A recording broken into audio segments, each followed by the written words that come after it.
एक समय की बात है, प्रीता अपने पति करण के साथ रहा करती थी, जिसके घर में करण के माता पिता तो नहीं थे, लेकिन उनके साथ करण की करीना बुआ रहा करती थी।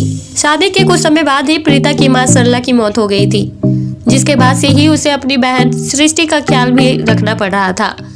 इसलिए वो अपनी बहन को अपने ससुराल ही ले आई थी। वैसे ही करीना बुआ प्रीता पर बहुत गुस्सा होती थी और अब सृष्टि के आ जाने के बाद उसका ये गुस्सा और भी ज्यादा भड़कने लगा था। इसलिए वो फैसला करती है कि अब वो सृष्टि के साथ साथ प्रीता को भी घर से निकाल कर ही दम लेगी। और इसी तरह एक दिन करीना बुआ सृष्टि पर लाखों रुपए की ज्वेलरी चुराने का आरोप लगाती है और उसे गिरफ्तार करवाने की बजाय घर से निकाल देती है। प्रीता को अपनी बहन पर पूरा विश्वास था कि उसने चोरी नहीं की है, इसलिए वो भी अपनी बहन के साथ घर से निकलने को तैयार हो जाती है।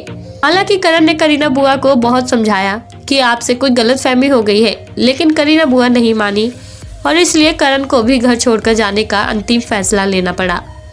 घर से निकलने के बाद करण, प्रीता और सृष्टि, इन तीनों के पास एक फूटी कौड़ी तक नहीं थी। ना ही रहने के लिए छत थी और ना ही 2 वक्त के लिए खाना।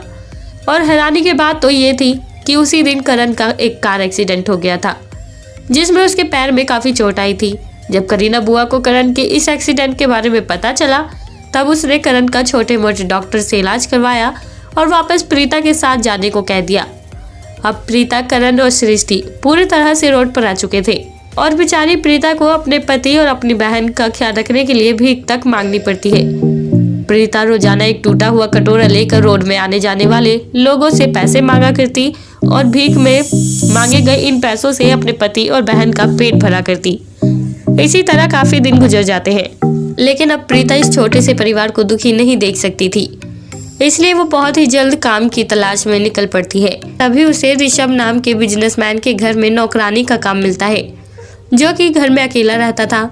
उसने प्रीता से कहा कि इस घर में मैं अकेला रहता हूँ और मुझे ऑफिस जाना पड़ता है, इसलिए तुम्हें घर की साफ सफाई के साथ साथ यही रहना होगा।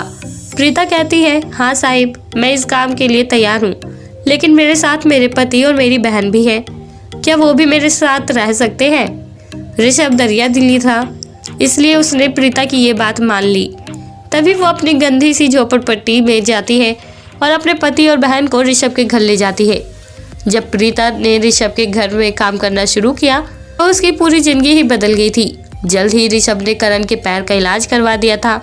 इसी तरह अब करण भी कमाने लगा था, जिसके चलते उनकी जिंदगी ने एक नया मोड़ लिया और देखते ही देखते अपनी मेहनत से कमाए गए पैसों से उन्होंने एक शानदार घर खरीद लिया और एक बार फिर अपनी पुरानी वाली ऐशो आराम की जिंदगी में लौट गए।